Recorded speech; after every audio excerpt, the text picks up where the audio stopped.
Sometimes what you're carrying isn't in your arms, it's in your past. Terminal C at Red Hollow International Airport in Ohio buzzed louder than usual on that gray March morning. Between muffled loudspeaker announcements and the screech of suitcase wheels, Officer Thatcher Malone, a seasoned airport security agent, kept his eyes sharp. At his side, Bishop, a Belgian Malinois with an almost supernatural nose and a restless spirit, sniffed the polished L like he was chasing something only he could sense. For 7 years, Thatcher had trusted Bishop's instincts more than any partner on the force. But today, something about the dog's behavior felt off. Then she appeared. A tall blonde woman moving slowly through the crowd, balancing 2 paper bags in her hands. Her pregnant belly pressed against the white blouse beneath a dark navy coat, clearly in her final trimester. Her name was Marlo Ashford, and everything about her seemed carefully constructed. Oversized sunglasses too dark for indoor lighting, flats chosen for comfort, her face calm, too calm for a place filled with hellos and goodbyes. But the second Bishop laid eyes on her, everything shifted. He froze, then growled, and then he barked, loud, sharp, relentless, not with aggression, but with warning. Thatcher tightened the leash, trying to keep Bishop steady, but the dog's back was arched, muscles tensed, fur standing on end. He never reacted like this to pregnant women. Never. Marlo didn't flinch, she didn't stop, but behind those dark glasses, her eyes were locked on the dog. And there was something chilling in her stare, not fear, not confusion, but something closer to recognition. As if she knew exactly why Bishop was barking. "Ma'am, I need you to stop for a moment," Thatcher called out, his voice firm but respectful. Marlo hesitated. Then she took 2 more steps and collapsed. The sound of her body hitting the floor echoed like a thunderclap. The bag spilled open, papers, small bottles, a sealed envelope, and a tiny stuffed bear scattered across the cold tiles. People around her froze. Time held its breath. Thatcher dropped beside her instantly, calling for medical backup through his radio. Bishop wouldn't stop barking, but it wasn't aggression anymore. It was panic, like he was trying to say something no one could understand. That's when Thatcher noticed the envelope near her hand, now slightly crumpled and stained. On it, written in deliberate, shaky cursive, was a single word. Sorry. This wasn't just a letter. It was a warning. And in that moment, as the distant sound of sirens began to close in, Thatcher had the sinking feeling that this woman, and whatever she was carrying, was never meant to reach this airport. But it was already too late. Some names stay buried for a reason. The paramedics arrived within minutes, but to Thatcher it felt like hours. Marlo lay unconscious, her breathing shallow, her skin pale as the airport's tile floor. A thin trickle of sweat rolled down her temple. Bishop had finally stopped barking, but now sat glued to her side, ears low, eyes locked on her face like he was guarding something only he could understand. As one EMT lifted her wrist to check her pulse, Thatcher noticed her left hand clutching something tightly, a necklace. But not just any necklace. It was a military tag, scratched, aged, and with a name he hadn't heard in over 2 decades. Thatcher froze. Hollis Rare. The name slammed into his chest like a punch. Memories came flooding back, uniforms, heat, sand, and gunfire echoing in a desert far from here. Hollis was more than a name. He was someone Thatcher had tried hard to forget. The tag should have been buried years ago with its owner. What the hell was it doing in the hand of a woman he'd never seen before? Marlo Ashford, EMT, read aloud from her ID, clipping it to the stretcher as they prepared to move her. Thatcher's mind raced. The envelope, the necklace, the name. Something wasn't lining up. He picked up the sealed envelope she dropped and slipped it into his coat pocket without a word. He didn't know why. Maybe instinct. Maybe guilt. Maybe because whatever was inside wasn't meant to be opened by just anyone.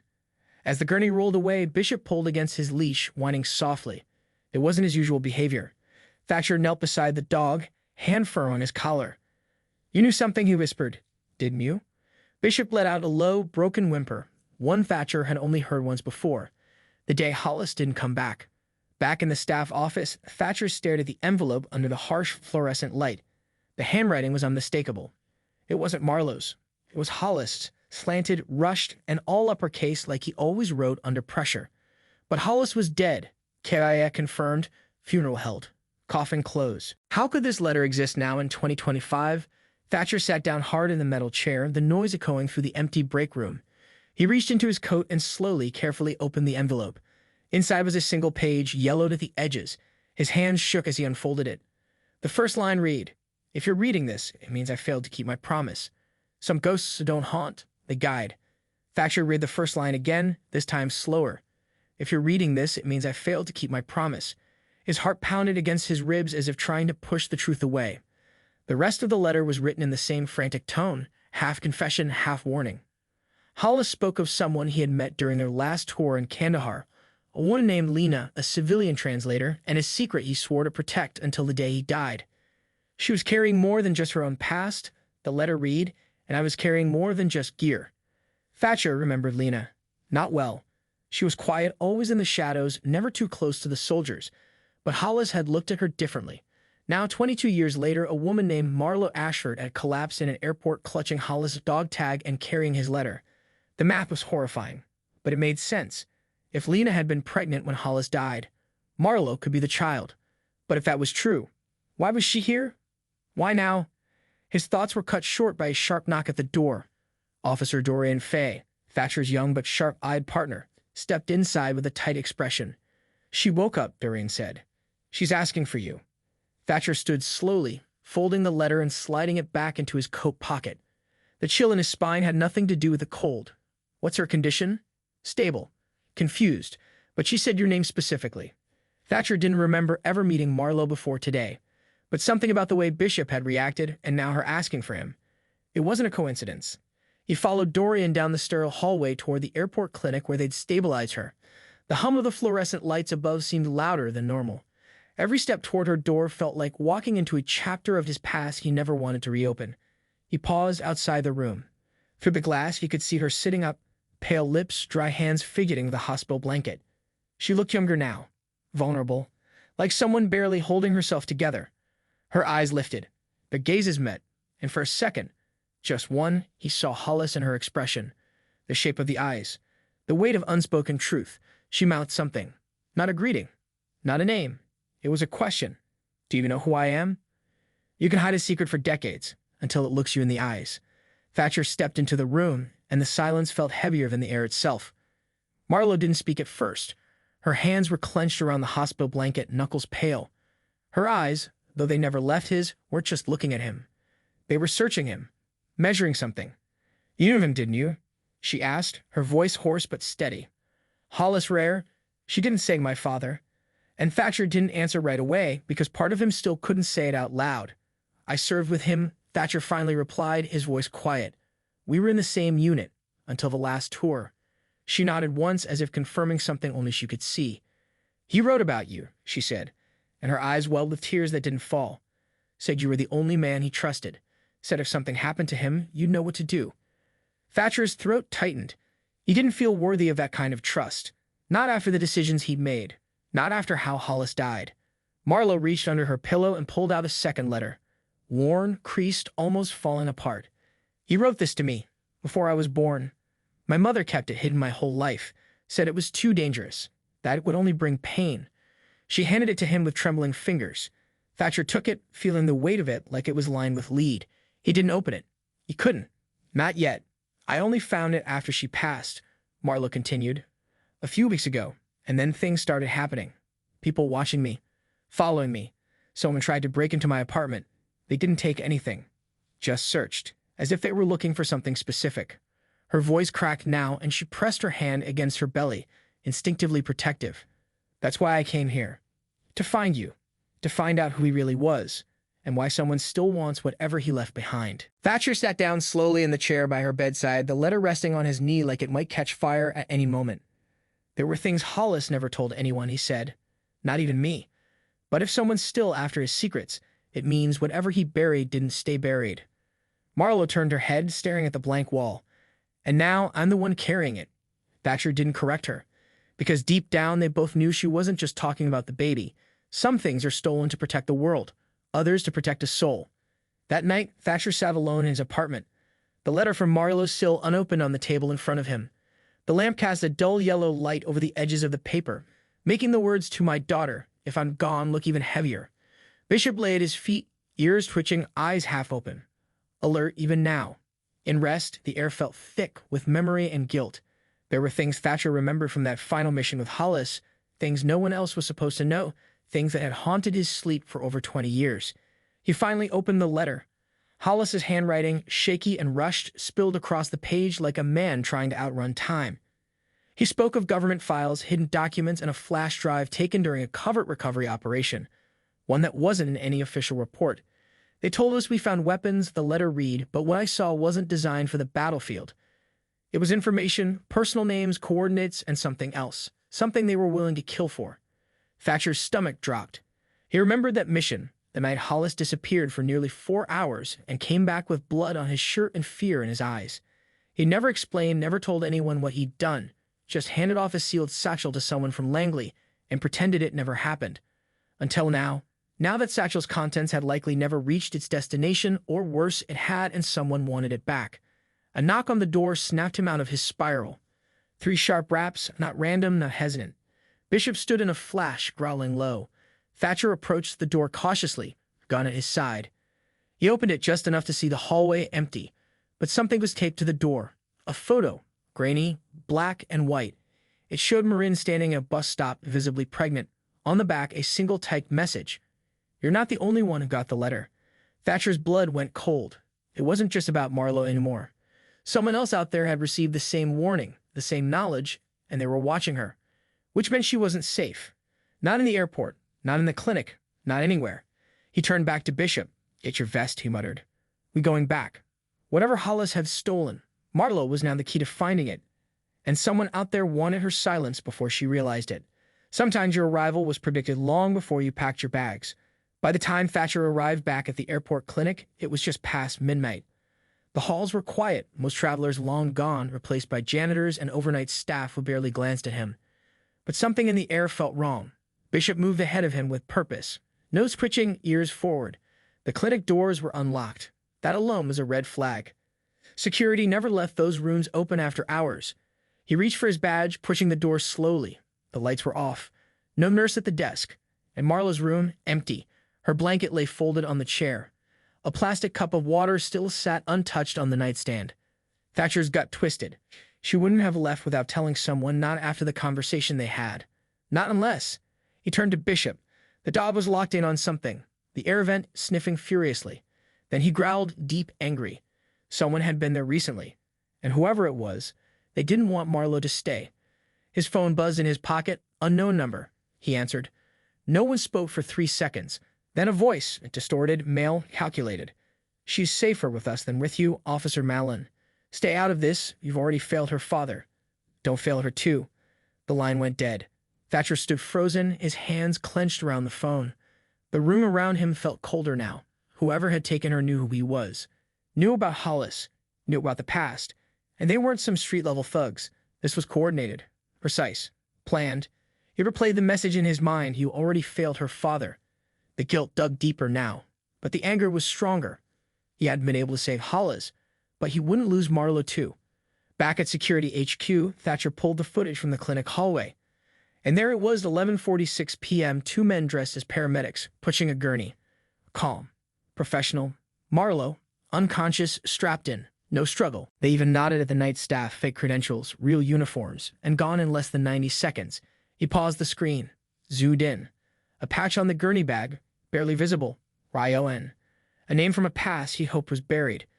A name tied to operations he was ordered never to speak of. Thatcher stared at the screen, jaw clenched, heart racing. They hadn't just predicted she'd come. They were waiting for her. Some files are never meant to be opened, unless you're the one they buried them for. Thatcher sat in the dim light of his kitchen, a steaming mug of black coffee untouched in front of him. Bishop lay by the door, alert but still. The name Ryan echoed through his mind like a war drum. That was no ordinary group. Ryan had been a black cell, a shadow operation that technically didn't exist on paper. Born out of a post-9/11 Intel initiative dissolved publicly in 2011, but rumored to still operate under deep cover. Hollis had hinted at them once in whispers during a patrol in Helmand. They don't extract people, Hollis had said. They erased them. Thatcher needed intel, and he knew only one person crazy enough to still keep an off-grid archive of declassified dirt.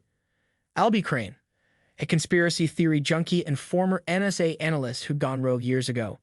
He lived off the grid in an old trailer in the hills outside Columbus. Thatcher hadn't seen him in over a decade, but if anyone still had something on Ryan, it'd be Albie. Driving through the night, Thatcher kept replaying the footage in his head. The calm precision of the imposter medics, the badge, the message. They weren't improvising. They were executing a plan that had probably been in place for years. If Hollis left behind something powerful enough to wake up Ryan again, it had to be more than just a list of names. It had to be proof of something they killed to keep hidden. Al's trailer looked like something out of a sci-fi movie.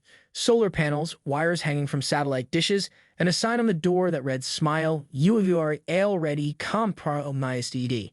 When Albie opened the door, barefoot and wearing a t-shirt, and said, "I don't trust me either," he didn't even flinch at the sight of Bishop or Thatcher. "Told you this day would come," he muttered. "I've got 2 backups of the ghost file. But if you're here, it means one of them is already in motion." Thatcher raised an eyebrow. "You knew about Hollis?" Albie grinned grimly. "Didn't know him. But I tracked the operation. The asset extraction gone wrong. The sudden blackout in comms. That wasn't just a mission. That was a cover-up. And your friend, he wasn't just a soldier. He was the last man standing between that file and the world." Inside, Albie slid open an encrypted hard drive and pulled up a folder marked with a skull icon. The screen flickered before revealing a single video file. "This is what they buried," Albie whispered, "and what they'll kill to bury again." Thatcher leaned in. The screen showed a dark interrogation room.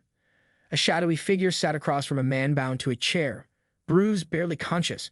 Marlowe's eyes, Hollis's face, and a voice off-camera. "Tell us where you hid it, or your child disappears." Some rescues aren't planned on maps. They're built on regret. The grainy footage from Al's monitor played over and over in Thatcher's head as he drove back toward Red Hollow. Hollis, battered and broken, refusing to give up the location of what they wanted. The man off-camera never showed his face, only his voice. Cold. Commanding. But what haunted Thatcher most wasn't the violence. It was the moment Hollis looked up and whispered, "She's innocent. You don't touch her. Ever." That single phrase told him everything he needed to know. Hollis had planned for this. He knew they'd come, not for him, but for his daughter. Thatcher had seen enough cover-ups to know the signs. Raven hadn't just resurfaced, they had rebuilt. And Marlowe's appearance, pregnant, vulnerable, searching for answers, had triggered something. A protocol. An alert. Something buried deep within system that no longer had names. And now she was in their hands. What they wanted was either still inside her, or worse, they believed she was the key to finding what Hollis hid 2 decades ago. Back at the airport security hub, Thatcher pulled in favors. Access closed flight logs, surveillance records, vehicle exits. In less than 6 hours, he traced the van that took Marlowe to a decommissioned military warehouse 14 miles outside the city. It was listed under a dummy logistics company, Curious Solutions, which according to Albie had been linked to RIO on black funding during the early 2000s. Everything lined up. The trap was built, and Marlowe was at the center of it. He couldn't go through official channels, not with RIO involved. They had reach, influence, possibly even moles inside law enforcement, so he went underground. Pulled out the burner phone he swore never to use again. Dialed a number. 2 rings. Then a voice answered. "Didn't think I'd hear from you again, Milan." It was Cassandra Vaz, a former recon specialist turned Coast operative. She owed him her life, and she never forgot debts. "I need extraction," he said. "One target. High risk. Immediate." Cassandra didn't ask questions. She only said, "Send coordinates." "I'll bring the silence." Thatcher ended the call and looked down at Bishop. The dog sat alert, as if sensing what was coming. "You ready for one more?" he asked.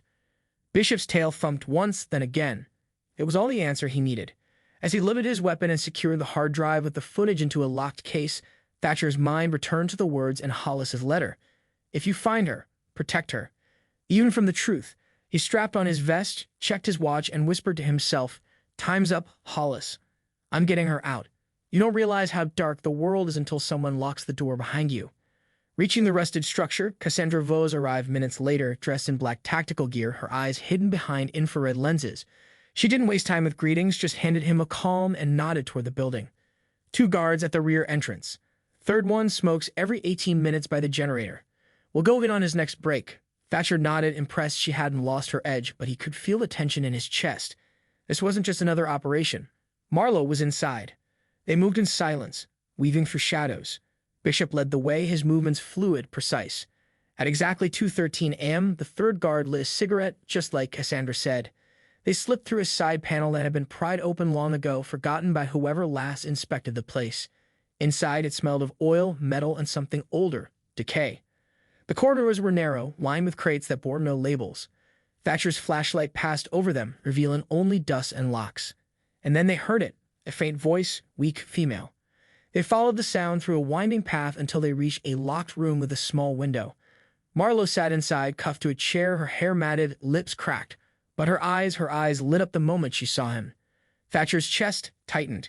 She tried to speak, but her voice was barely audible. Cassandra began working the lock, but Bishop let out a low growl. "Hold," Thatcher said. He turned slowly. From the shadows behind them, footsteps. Two men, armed. One of them held his silencer, the other a stun baton. "Step away from the door," the taller one said, calm as if rehearsed. "You weren't supposed to find her this soon." Thatcher didn't hesitate, and yet here we are. In a single move, Cassandra dropped the first guard with a shot to the leg, while Bishop lunged at the second, knocking the baton loose. Thatcher tackled the taller man, slamming him against a crate. The fight was brief but brutal. Seconds later, both guards were down and the silence of the warehouse returned, heavier than before. They freed Marlowe. Her voice cracked as she tried to sit up. "They kept asking about a code, something my father gave me, but I don't have it. I don't know what they mean." Thatcher helped her stand. "You do," he said softly. "You just don't realize it yet." As they moved through the warehouse toward their exit point, Cassandra covering the rear, a monitor flickered on behind them. Unseen. A security feed. A camera none of them noticed, and behind it, in a dark room somewhere far away, a woman with silver hair and a cold stare leaned forward. "She's active," she whispered to someone off-screen. "The child is waking up," and she smiled. "Let them run. We're just getting started." Some answers don't come from the living. They echo from those who stayed silent too long. The motel room was quiet, almost unnaturally so. Marlowe sat on the edge of the bed, a blanket wrapped around her shoulders, her fingers tracing the outline of the dog tag still hanging from her neck. Thatcher stood near the window, watching the rain slide down the glass. Cassandra slept in the chair, one eye always half open. Bishop, exhausted, lay curled at Marlowe's feet, his breathing slow and steady. The warehouse raid had taken its toll physically and emotionally. But the real weight now came from what hadn't been answered. "I don't remember her ever talking about him," Marlowe whispered, breaking the silence. "My mother, Lena. She kept everything locked away. Literally. She had this wooden box with a broken latch. I was never allowed to touch it." Thatcher turned. "Do you still have it?" Marlowe nodded. "It's at my apartment. They tore the place apart, but I doubt they found it. She hid it inside an old piano, the kind no one thinks works anymore." Her voice cracked. Typical of her. She made everything seem out of tune when, in fact, she was the one carrying the melody. The next morning, with new identities and an unmarked car provided by Cassandra's contacts, they headed toward Marlowe's apartment. The building had been taped off, but Thatcher knew how to get around tape. Inside, it was worse than she expected. Every drawer overturned, every picture frame smashed. But the piano was untouched, hidden in plain sight. Marlowe lifted the lid, revealing the aged wooden box inside. She opened it slowly, like breaking open a tomb. Inside were photographs, black and white, time-worn, of Lena with Hollis, laughing beside a military jeep. Documents in Farsi. A worn cassette tape labeled only to her when she's ready. And finally, a small velvet pouch. Inside it, a key. Old brass, ornate with a number etched in the side. 471. Marlowe stared at it like it was radioactive.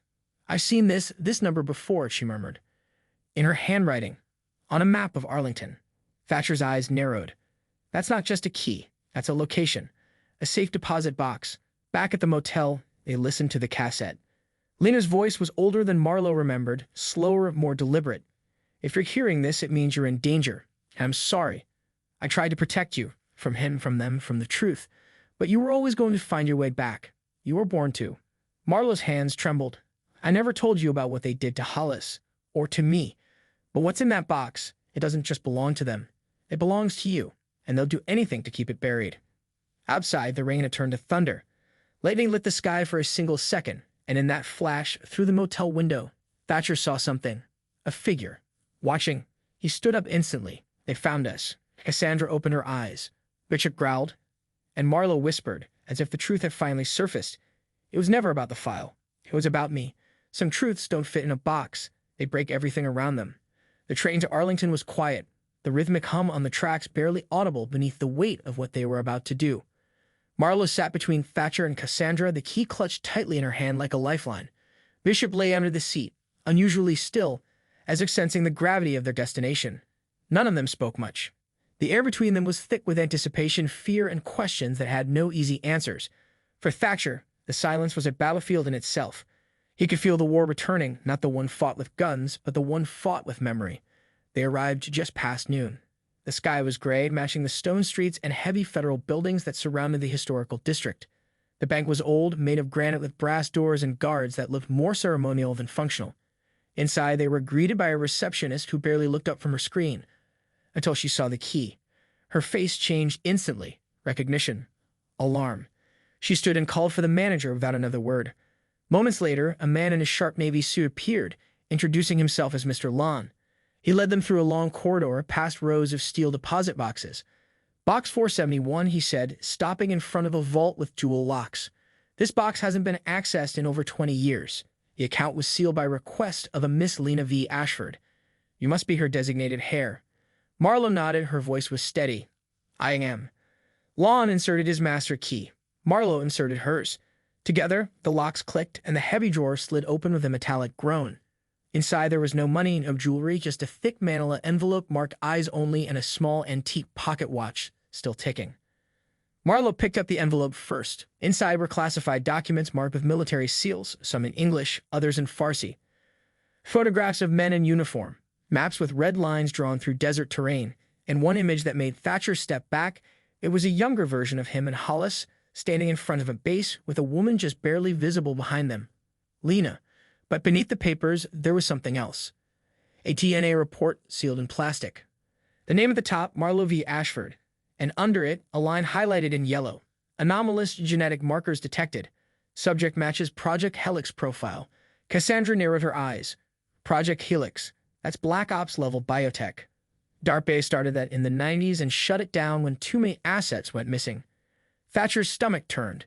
You're saying she was part of a program? No, Cassandra said quietly, looking at Marlowe. I'm saying she might be the result of one. Marlowe stared at the paper in her hand, her breath shallow. The truth was no longer hidden. Her mother hadn't just protected her from people, she had protected her from herself. And now, as the ticking of the old pocket watch filled the room, the past and future collided. Whatever I am, Marlowe whispered, they've known since before I was born. Thatcher looked at her, then at the folder. And they're not going to stop now. You don't need to wear a uniform to be a weapon. Sometimes being born is enough. Back in a secure hideout provided by Cassandra, an abandoned ranger station deep in the woods of West Virginia, the team spread the documents across the table. Maps, charts, coded memos, and above all, the Helix files. Cassandra worked quickly, eyes scanning each page with military precision.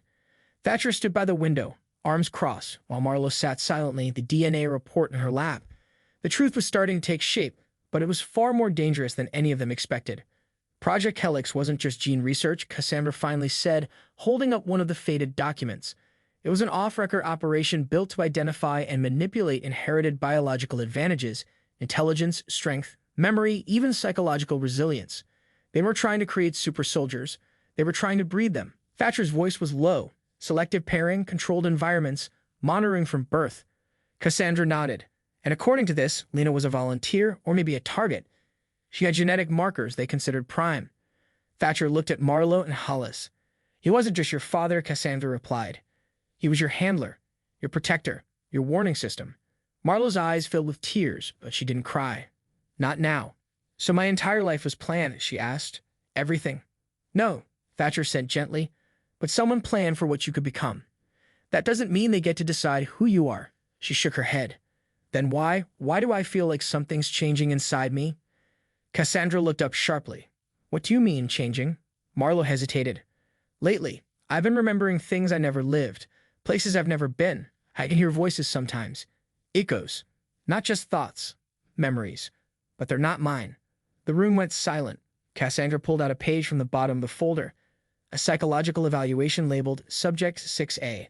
The subject described shared memory imprints, heightened perception, and a deep connection to biological instincts, particularly with canines. She looked at Bishop. The dog hadn't moved from Marlowe's side since she entered the room. He responded to her faster than to Thatcher, almost like he was reading her mind. She's not just carrying traits, Cassandra said slowly. She's carrying access. They engineered her to receive something. Thatcher sat down, face pale. That's why they didn't kill her.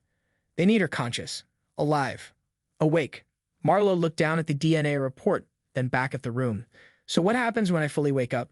No one answered, because none of them knew. And outside, in the cold wind of the forest, the silence wasn't peace. It was preparation. They didn't just create her to survive. They built her to activate. Marlowe woke up in the middle of the night, drenched in sweat, heart pounding like it was trying to break through her chest. At first, she thought it was another nightmare, but there had been no dream. Just a wave of heat rushing through her body, followed by silence so loud it rang in her ears. She sat up slowly on the edge of the cot, her hands trembling. The cabin was dark, lit only by the fading glow of the fireplace. Thatcher was asleep on the couch, Cassandra by the door, and Bishop snored softly at her feet. Everything was still, but she wasn't. Her senses were heightened in a way she couldn't explain. She could hear the electricity humming in the walls, the rhythm of Cassandra's breathing across the room, and even the subtle crackling of the wood in the fireplace. When she stood, her body felt different, lighter, but stronger. Balanced, as if gravity had adjusted around her. She walked to the small mirror near the sink and stared at herself. Same face, same eyes, but deeper, sharper. It was as if someone had turned up the focus on a camera lens and suddenly she could see everything. Thatcher stirred at the moment she moved.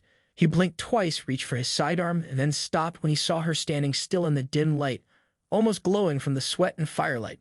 "Marlowe?" he asked softly. She turned toward him slowly, like she was trying to calculate the meaning of his voice. Her expression wasn't afraid. It was focused. "I saw them," she whispered. "I don't know how, but I saw them. The lab, the white walls. My mother, others. There were other women, other children.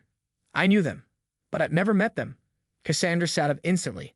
"You're having memory recall. That's not just adrenaline. Something's triggering long-term stored data, things your conscious mind never had access to." Marlowe looked down at her hands. "I don't know what's happening to me, but it doesn't feel like a breakdown. It feels like a beginning." Bishop let out a low, deep growl, not of warning, but of response, as if something inside him recognized the change. The connection between the dog and Marlowe had always been strong, but now it felt biological, instinctive. Then something beeped, a faint, steady blinking from the laptop on the table. Cassandra was already on her feet, crossing the room. "That laptop wasn't connected to anything," she said. "It's isolated." But the blinking continued, one light flashing steadily like a heartbeat. The screen lit up, showing a black window and one line of text. "Helix protocol phased, Hue activation verified." The words pulsed once, then disappeared. A chill ran through the room. "They knew this would happen," Thatcher said quietly. "They'd been waiting for this moment, for her to turn on."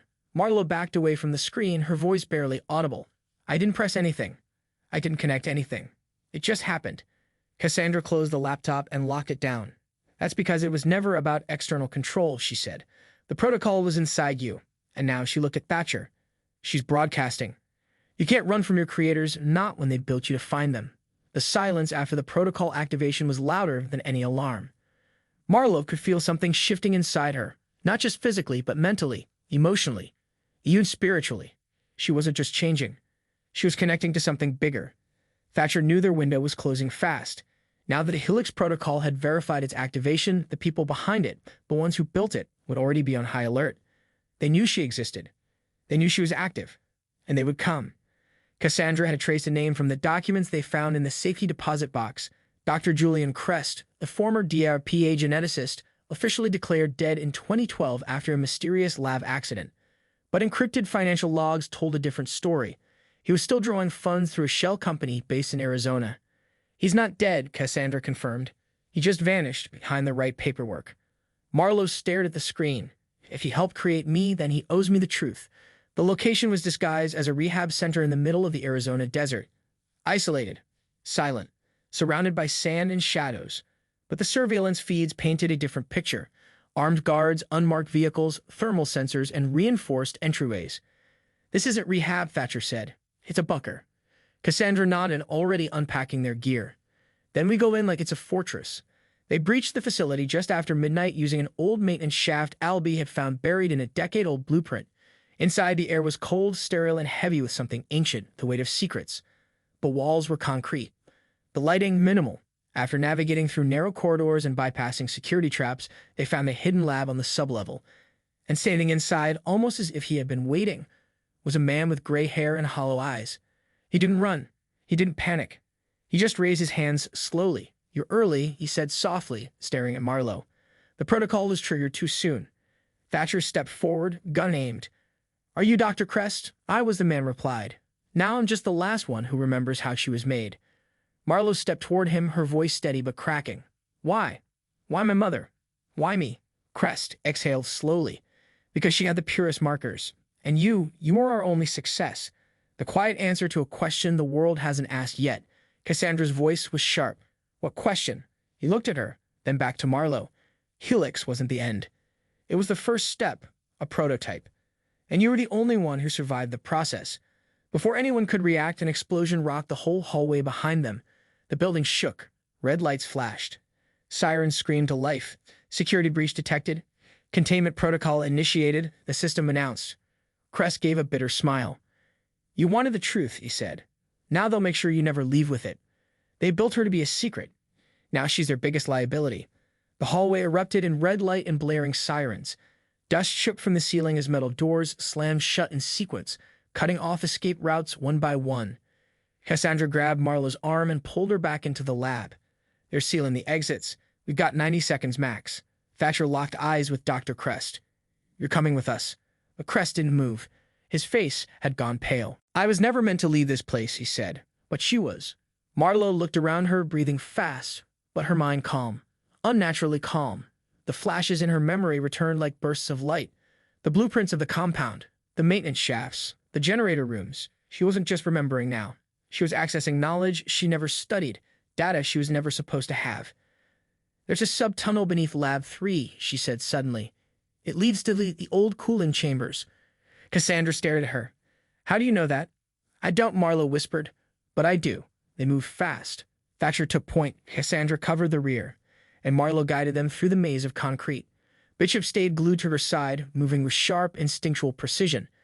Every corner they turned, Marlowe was one step ahead, predicting camera angles, motion sensors, even guard patrols. It wasn't luck. It was coded survival. They reached a sealed bulkhead near the base of the lab. This was welded shut years ago, Cassandra muttered. Not anymore, Marlowe said. She placed her hand on the panel, and the lock hissed open. The tunnel beyond was narrow, cold, and filled with the hum of forgotten machines. As they moved, Thatcher turned to her. That wasn't muscle memory. That was programming. Marlowe nodded. I think my mother hid more than just a box in that piano. She hid knowledge. Maybe even an entire set of instincts. Cassandra glanced back. Just remembering this place, you were designed to escape it. Behind them, footsteps thundered through the corridor. RA operatives, fully armed, moving fast. Gunfire echoed as they reached the edge of the tunnel. Thatcher fired back, covering the group as they pushed forward. A bullet ricocheted, striking the wall inches from Marlowe's head. Bishop growled and lunged, forcing one of the soldiers to fall back. In the chaos, Thatcher threw a flash grenade into the hallway, buying them a few seconds. They emerged from the tunnel into a dry ravine behind the facility. A van waited, Cassan and RA's backup. As the vehicle sped into the desert night, Marlowe clutched the pocket watch from the vault, still ticking steadily in her hand. What now? She asked, her voice shaking for the first time. Thatcher looked at her, his eyes hard. Now we stop running, he said, and we start hunting. Cassandra nodded. Because whoever built this program didn't just create you. She looked toward the dark horizon. They created others. If she was the only one, why did the files list numbers? The safe house in rural New Hampshire was quiet, too quiet. It was the kind of silence that didn't feel peaceful, but tense, like the world was holding its breath. Inside the cabin, Marlowe sat cross-legged on the floor, sorting through files they had taken from Crest's lab. Pages were scattered around her, worn documents, printed photos, and tapes labeled with cryptic codes. Thatcher leaned against the doorframe, watching her with guarded eyes. Cassandra sat at the dining table with a notepad, trying to build a timeline from the fragments of information. But it was Marlowe who found it, a folded page tucked inside a worn manual. No title, no context, just a list of names, each preceded by the same designation, 6A. She stared at the paper, the names almost glowing against the dim light of the room. I thought I was the only one, she said softly, but I'm not. Thatcher stepped closer, looking over her shoulder. There were 5 names on the list. Marlowe's was the last. These aren't just files, he said. They're identities, subjects. Marlowe pointed to the second name. Kane Ward. I've seen him in my dreams. A boy in snow, running. I thought it was just my imagination. Cassandra looked up sharply. It's not imagination. It's neurological. You're connected, somehow. Genetically or cognitively. You're picking up signals, shared memory, maybe even instinctual communication. Marlowe's voice was barely a whisper. They didn't just make us. They linked us. Later that night, Cassandra decrypted a flash drive found with the papers. On it was a blinking map, 5 red markers scattered across the U.S., each one matched a name from the list. These aren't just identities, she said. They're locations, dormant subjects, probably unawakened. Thatcher leaned over her shoulder. Or already activated. Mar stood, the map reflected in her eyes. If I was triggered, they could be 2.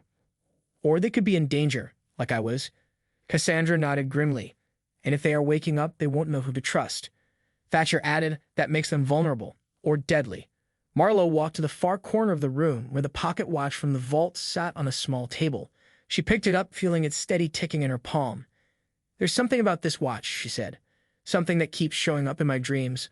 I think it's more than sentimental. I think it was used to time something. Cassandra glanced at the network code scribbled on Marlowe's DNA report. That sequence at the bottom, it matches part of this signal. That watch might be tuned to the beacon. Thatcher looked between the two. You're saying she can track them? No. Marlowe answered quietly. I think I can feel them.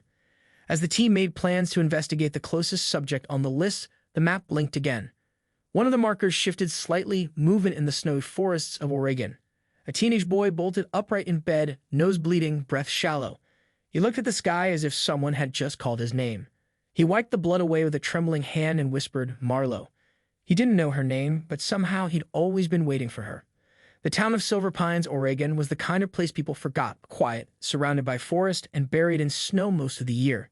Kane Ward had lived there his entire life, raised by a retired military contractor who claimed to be his uncle. The man was strict, reclusive, and never spoke about Kane's parents. Whenever Kane asked, the answer was always the same. They were lost in service. But Kane never bought that story. Not really, because sometimes late at night, he heard voices in his dreams. And sometimes he saw her. She was always the same girl, blonde hair, dark eyes, strong but scared. Sometimes she was in a lab. Other times she was running. Kane didn't know who she was, but every time he woke from those dreams, his hands would shake, his chest would ache, and his nose would bleed. He'd stopped telling his uncle years ago. The last time he brought it up, the man had burned a photo Kane had drawn, the girl's face, right in front of him. You were made to remember, Get said. That sentence haunted him more than the dreams. That morning after the strongest dream yet, Kane had felt something different, like a switch had been flipped. The girl had whispered something this time. A name. Marlowe. And when he woke up, the old clock in the hallway, untouched for years, was ticking again. He didn't know why, but that scared him more than the dream itself. He went to the basement, to the old chest his uncle had always told him never to open. But something inside Kane told him he had the right now. Inside the chest were medical files. Dozens, some with his name, others with codes, 602. One file had a picture of him at age 5, hooked up to machines. Another showed his blood under a microscope. Helix. Adaptive subject. Ward. His hands began to tremble. He wasn't adopted. He wasn't orphaned. He was built, trained, and kept under watch. His whole life had been contained, and now the walls were beginning to crack. At that moment, he heard tires on snow outside. His uncle was home early. Kane grabbed the files, shoved them into his backpack, and climbed out through the back window. He didn't know where he was going, only that something inside him was pulling him east, drawing him, calling him. The name Marlowe echoed in his head like a beacon. He didn't know her, but deep down he felt like she was the only one who could tell him what he really was. That night in the cabin in New Hampshire, Marlowe sat by the fire, clutching the map with 5 blinking points. One of them had just moved. Her eyes flickered open and she whispered, He's awake. Thatcher looked up from the table. Kane. Marlowe nodded slowly. He's running.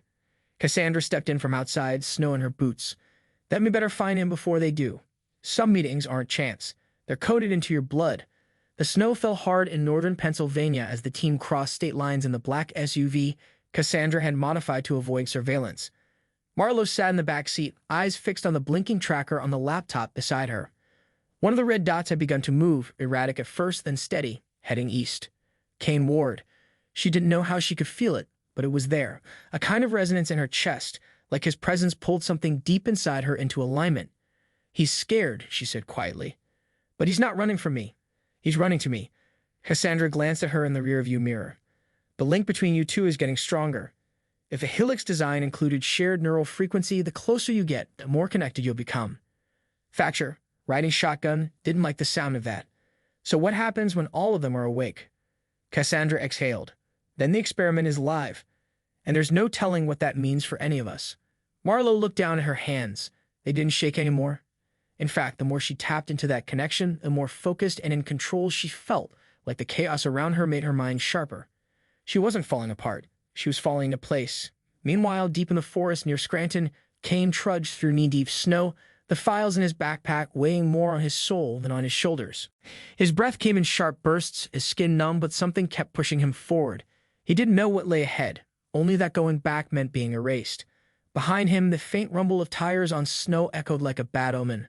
A black vehicle, no headlights, moving slowly, deliberately, not looking for him, tracking him. Marlowe sat up suddenly in the car. They found him. Thatcher turned. Where? I don't know, she said, eyes wide. But he's in danger. I can feel it in my head, like pressure building behind my eyes. Cassandra floored the gas. Then we don't wait for coordinates. We move now.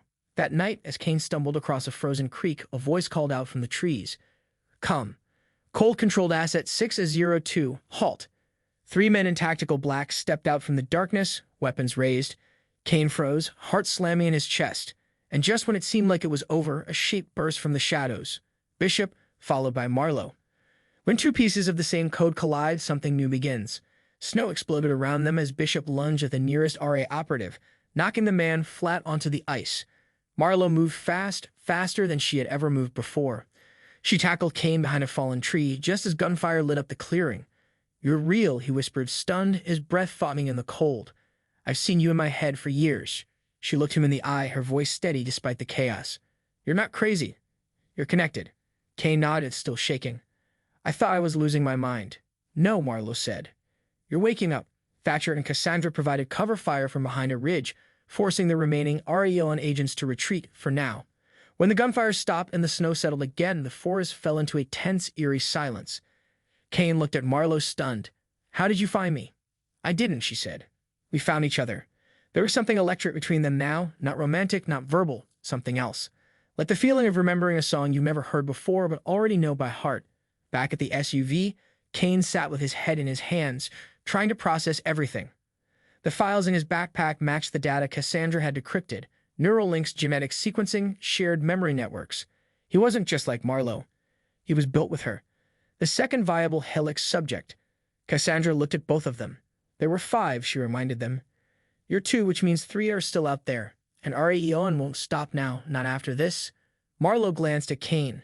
Do you feel it? He nodded, like static. Like someone's trying to speak, but the frequency isn't tuned yet. That's them, she said. The others. Thatcher stepped into the cabin, wiping snow from his coat. We've intercepted chatter. Rayon isn't regrouping. They're preparing for full sweep protocol.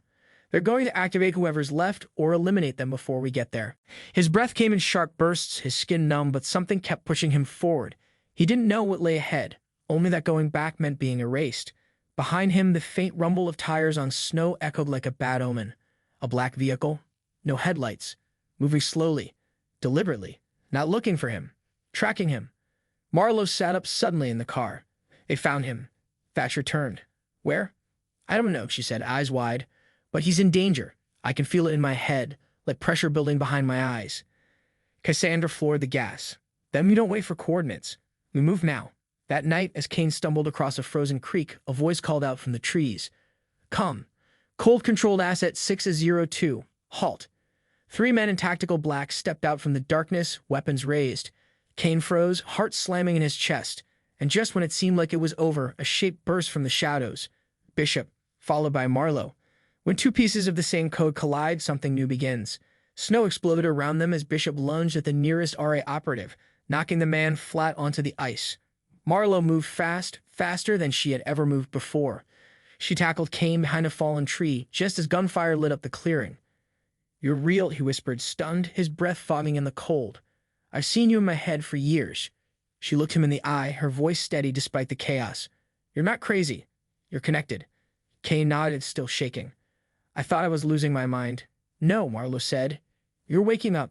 Thatcher and Cassandra provided cover fire from behind a ridge, forcing the remaining REON agents to retreat for now. When the gunfire stopped and the snow settled again, the forest fell into a tense, eerie silence. Kane looked at Marlowe, stunned. How did you find me? I didn't, she said. We found each other. There was something electric between them now, not romantic, not verbal, something else. Like the feeling of remembering a song you've never heard before but already know by heart. Back at the SUV, Kane sat with his head in his hands, trying to process everything. The files in his backpack matched the data Cassandra had decrypted, neural links, genetic sequencing, shared memory networks. He wasn't just like Marlowe. He was built with her. The second viable Helix subject. Cassandra looked at both of them. There were 5, she reminded them. You're 2, which means 3 are still out there. And Arion won't stop now, not after this. Marlowe glanced at Kane. Do you feel it? He nodded, like static. Like someone's trying to speak, but the frequency isn't tuned yet. That's them, she said. The others. Thatcher stepped into the cabin, wiping snow from his coat. We've intercepted chatter. Rayon isn't regrouping. They're preparing for full sweep protocol. They're going to activate whoever's left or eliminate them before we get there. Cassandra stood and looked out the window where the storm was building again. This was never about survival. It was about selection. You two were designed to survive this long. The rest, maybe not. Marlowe stood, a quiet fire in her eyes. Then we don't run anymore. We find the others. We bring them in. And we end this before they do. Kane looked at her, surprised. You're not scared? She smiled, a little broken, but still standing. I am. But fear doesn't mean stop. She reached for the pocket watch, still ticking steadily. Fear just means now. They were built to follow, but they chose to end it. The old facility in the hills of North Carolina looked abandoned, but Marlowe could feel it. The signal was still alive. She, Kane, Cassandra, Thatcher, and Bishop stood at the rusted entrance, knowing this was it. Deep below, the last 3 Helix subjects were awake. No more running. No more hiding. They descended into the cold tunnels in silence, guided more by instinct than by memory. Inside, they found them. 3 others, just like Marlowe and Kane. Marked. Modified. Connected. No fear in their eyes. Just recognition. One of them, a girl, stepped forward. We've seen you in the dark. Kane nodded. We came to shut it down. In the control room, Cassandra inserted the final drive. This wipes everything. Everywhere. Marlowe looked at her, steady. Do it. When the system went dark, it was like a breath they didn't know they were holding had finally released. The servers shut down. The codes vanished. The hum that had followed them their whole lives gone. In its place was silence. And peace. For the first time, they weren't assets or subjects. They were simply alive, human. Outside, the sun broke over the trees as the facility collapsed behind them. Kane turned to Marlowe. It's over. She shook her head. No, it's just beginning. We end what they started for everyone like us. No more secrets. No more control. Just choice. But one thing Helix had never allowed. As they drove away, Marlowe held the pocket watch in her hand, ticking steadily. A voice echoed faintly in her mind. Her mother's voice. You were made to obey. You were made to choose. And as the light touched her face, Marlowe closed her eyes. For the first time, she felt free. Cassandra stood and looked out the window, where the storm was building again. This was never about survival. It was about selection. You two were designed to survive this long. The rest, maybe not. Marlowe stood, a quiet fire in her eyes. Then we don't run anymore. We find the others. We bring them in. And we end this before they do. Kane looked at her, surprised. You're not scared? She smiled, a little broken, but still standing. I am, but feared doesn't mean stop. She reached for the pocket watch, still ticking steadily. Fear just means now. They were built to follow, but they chose to end it. The old facility in the hills of North Carolina looked abandoned, but Marlowe could feel it. The signal was still alive. She, Kane, Cassandra, Thatcher, and Bishop stood at the rusted entrance, knowing this was it. Deep below, the last 3 Helix subjects were awake. No more running. No more hiding. They descended into the cold tunnels in silence, guided more by instinct than by memory. Inside, they found them. 3 others, just like Marlowe and Kane. Marked. Modified. Connected. No fear in their eyes. Just recognition. One of them, the girl, stepped forward. We've seen you in the dark. Kane nodded. We came to shut it down. In the control room, Cassandra inserted the final drive. This wipes everything. Everywhere. Marlowe looked at her, steady. Do it. When the system went dark, it was like a breath they didn't know they were holding had finally released. The servers shut down. The codes vanished. The hum that had followed them their whole lives gone. In its place was silence and peace. For the first time, they weren't assets or subjects. They were simply alive, human.